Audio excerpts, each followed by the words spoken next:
रुखसार से बरका का जरा पर्दा उठा दो,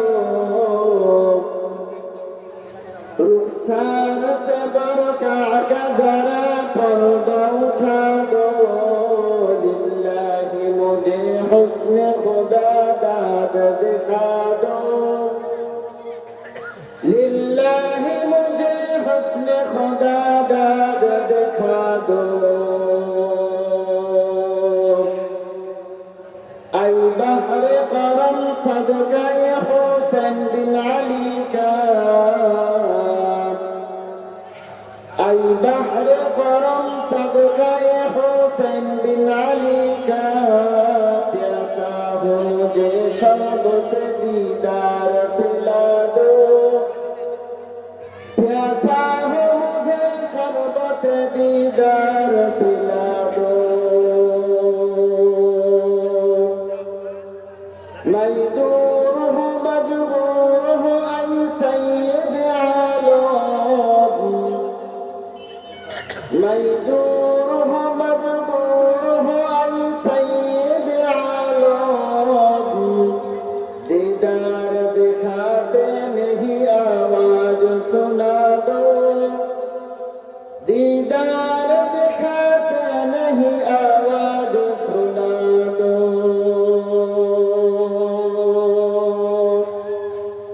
الحمد لمن قدر خيرا وخبالا،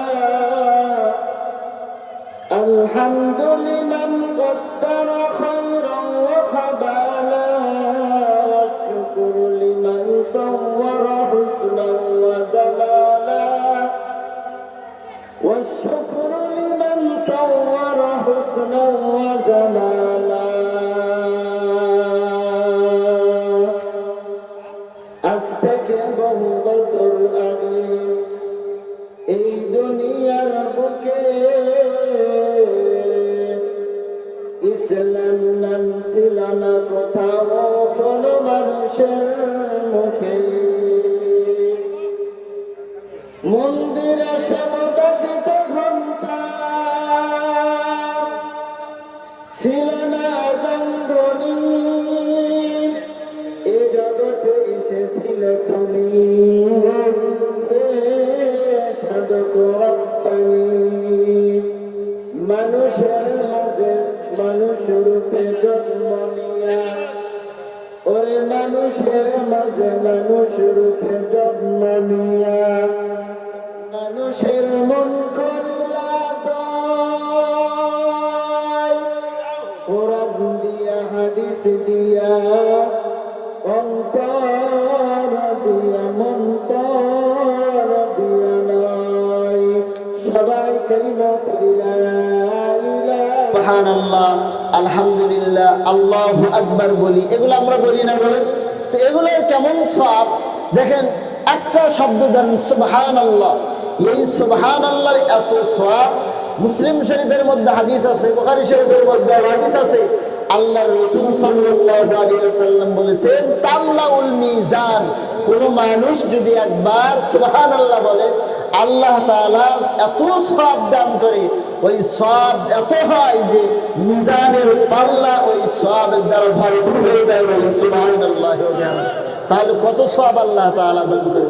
শুধু তাই নয়, একজন পয়গম্বর ছিল হযরত সুলাইমান আলাইহি ওয়াসাল্লাম। কি পয়গম্বরের নাম বলেন?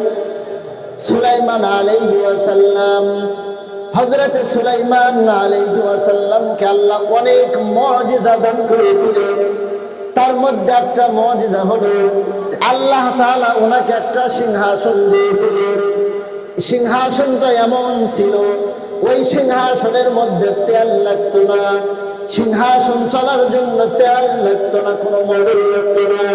ইঞ্জিল বিহীন একটা সিংহাসন আল্লাহ তাআলা তাকে দান করেছিলেন। আল্লাহর নাম, আল্লাহর হুকুম, আল্লাহর হুকুমে ওই সিংহাসনটা আকাশের মধ্যে উড়ে বেড়াচ্ছে। সুবহানাল্লাহ সুবহানাল্লাহ। এমন একটা সিংহাসন আল্লাহ তাআলা সুলাইমান পয়গম্বরকে দান করেছিলেন, বড় এক সিংহাসন। তো ওই সিংহাসন হযরত সুলাইমান পয়গম্বর আলাইহিস সালাম একদিন আকাশ দিয়ে উড়ে যাচ্ছেন, শূন্যের মধ্যে উড়ে যাচ্ছেন, তো জমিনের মধ্যে একজন কৃষক আল কাটতেছেন জমির। আমরা যেমন জমির আল কাটি না বলেন, একজন ব্যক্তি ওই রকম জমির আল ধার কাটতেছে। তো আল কাটতেছে, সুলাইমান আলাইহি ওয়াসাল্লামের সিংহাসন যখন উড়ে যাচ্ছে, ওই ব্যক্তি আল কাটা বাদ দিয়ে ওই সুলাইমান পয়গম্বরের বড় সিংহাসনের দিকে তাকাইছে, আর তাকায় একবার সুবহানাল্লাহ। আল কাটতে কাটতে আল কাটা বাদ দিয়ে একবার সুবহানাল্লাহ ওই মানে সিংহাসনের দিকে তাকাইছে। যেমন আমরা আকাশ দিয়ে যখন বিমান যায়, হেলিকপ্টার যায়, আমরা কিন্তু সবাই তাকাই, ঠিক কিনা বলেন, তাই না? তো এরকম ওই কৃষকটাও আল কাটা বাদ দিয়ে ওই সিংহাসনের দিকে তাকাইছে, আর একবার কি বলছে বলেন? সবাই বলেন, কি বলছে বলেন? সুবহানাল্লাহ। এটা কার তাসবিহ? সবাই বলেন, কার তাসবিহ? দুনিয়ার কোন মানুষের তাসবিহ না, আল্লাহর তাসবিহ। বলেন আল্লাহর তাসবিহ। আল্লাহর তাসবিহ পড়লে সওয়াব হয় না গুনাহ হয়? বলেন সবাই বলেন, সওয়াব হয় না গুনাহ হয়? বলেন সওয়াব হয়। কিন্তু দুর্ভাগ্যের বিষয় হলো আমরা দুনিয়ার মানুষ এমন হয়েছি, নেতা আর নেত্রীদের গুণগান গাই। যখন আল্লাহর গুণগান গাইতে বলা যায়, দুই শ্রেণীর লোক দেখা যায়। এক শ্রেণীর লোক গরিব, ওই আল্লাহর নামের তাসবিহাত তো বলেই না। আর এক দল পাওয়া যায়, তারা নিজেরাও বলে না। আর আল্লাহর এই সমস্ত হুকুম, আল্লাহর তাসবিহাত, আল্লাহর প্রশংসা যেন দুনিয়ার মধ্যে মানুষেরা বলতে না পারে, শুনতে না পারে, এই জন্য ওই সমস্ত জিনিসগুলো তারা বাধা প্রদান করে। কথা বলেন ঠিক কিনা? তারা নিজেরাও বলে না, আরেকজন বলবে, এই বলার রাস্তাগুলো তারা বন্ধ করে দেয়। এমন শয়তান মুনাফিক মার্কা মুসলমান বাংলার জমিনে আছে কিনা বলেন? অবশ্যই আছে। যেমন ধরেন যে বিগত একটা নাস্তিক শয়তান, নাস্তিক একটা সরকার চলে গেছে। ওই সরকার এখন বর্তমান আমরা ইসলামী মাহফিল করতেছি, এই মাহফিলের মধ্যে আল্লাহর কথা, কোরআনের কথা, হক কথাগুলি আমরা ওপেনে বলতে পারি। সুবহানাল্লাহ বলে। আর আগে এমন ছিল যে গান করতে অনুমতি লাগতো না, যাত্রা করতো, বিভিন্ন নাচ গানের অনুষ্ঠান করতো, নর্তকীদের নাচাইতো, কোনো অনুমতি দরকার হতো না। এমনকি সংসদের মধ্যেও মমতাজের মতো একদম নর্তকীকে বসাইছে। বলেন নাউযুবিল্লাহ। তো গানের অনুষ্ঠান করতে কোনো অনুমতি লাগতো না। কোরআনের অনুষ্ঠান যখন করা হতো, তখন তারা সেগুলো বন্ধ করে দিত, বাধা প্রদান করে দিত।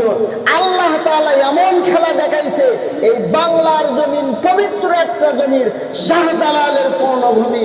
এই জমিনটা চরমনান কৃষক হুজুরের জমিন, মুফতি আমিনী হুজুরের জমিন। এই জমিনটা পবিত্র জমিন।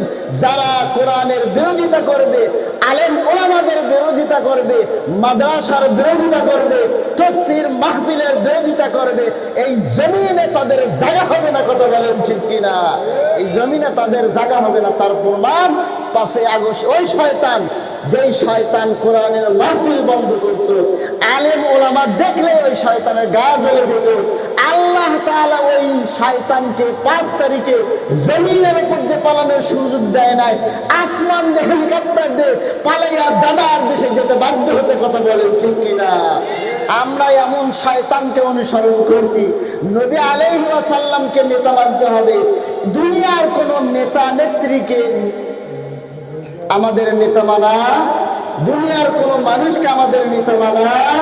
আমরা মানব নবীকে। কাকে মানব বলেন? নবীকে। দেখেন দুনিয়ার জমিনের মানুষকে মানার প্রতিফলন কেমন হয়, ফল কেমন হয়। 5 তারিখে দিদি তো আমাদের দাদার কাছে ঠিকই চলে গেছে, কিন্তু এই দিদির যে সমস্ত অনুসারী যেগুলো আছে, উম্মত যারা আছে, ওই ধর্মের উম্মত যারা আছে, এই উম্মতদের অবস্থা কি হচ্ছে? কথা বলেন ঠিক কিনা? ওর উম্মতেরা মার খাচ্ছে, জেলে যাচ্ছে, আর দিদি দিয়ে দাদার সাথে ঠিকই বাংলাদেশের বিরুদ্ধে ষড়যন্ত্র করতেছে। আল্লাহ ওই দিদিকে হেদায়েত দান করুন, বলেন আমিন। আমাদের মনে হয় না আল্লাহ ওই দিদিকে আর হেদায়েত দেবে। আল্লাহ আর ওই দিদিকে আমাদের দেশে না রাখুন, ওই দিদিকে দাদার দেশে রেখে দিন, বলেন আমিন।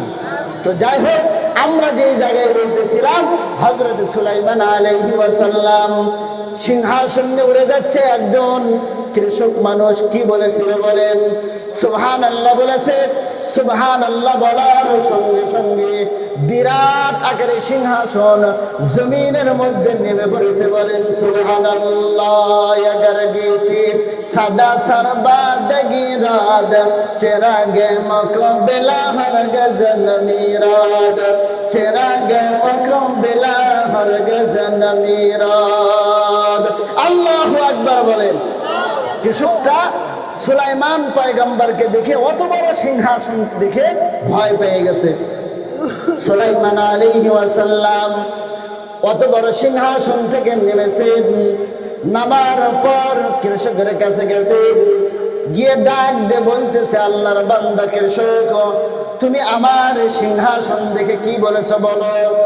তো ওই কৃষকটা ডাক দিয়ে বলতেছে, পয়গম্বর আলাইহিস সালাম, আপনার সিংহাসন দেখে তো আমি কোনো কিছুই বলি নাই, কোনো গালি দেই নাই, খারাপ কোনো মন্তব্য করি নাই। আমার রবের একটা তাসবিহাত সুবহানাল্লাহ করেছি, আমি কোনো অন্যায় করি নাই, মাফ করে দেন।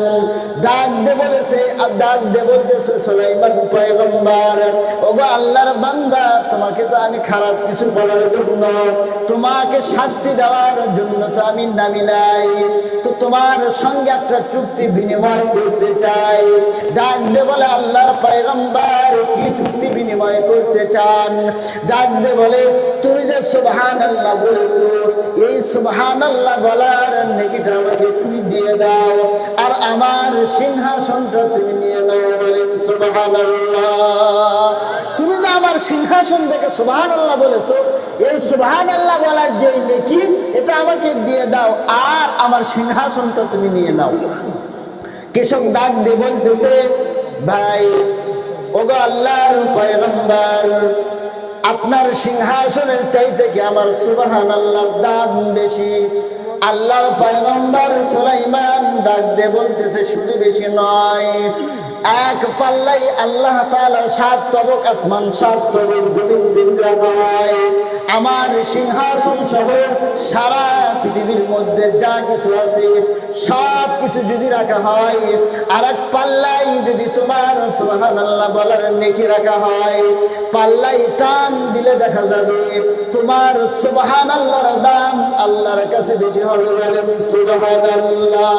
হামদে বেহাদ মার খোদায়ে পাকেরা, আকে ইমাদাদ মস্তে খাকেরা, आके इमादाद बस्ते खाकेरा। यहाँ हम सब मुसाफिर है, यहाँ हम सब मुसाफिर है, वही आखिर ठिकाना, कोई आगे रवाना है, कोई पीछे रवाना। मौत का सन कुल्लो नासन शारिबू, कब्र बैतन कुल्लो नासन दाखिलू, कब्र बैतन कुल्लो नासन दाखिलू। लिल्लाह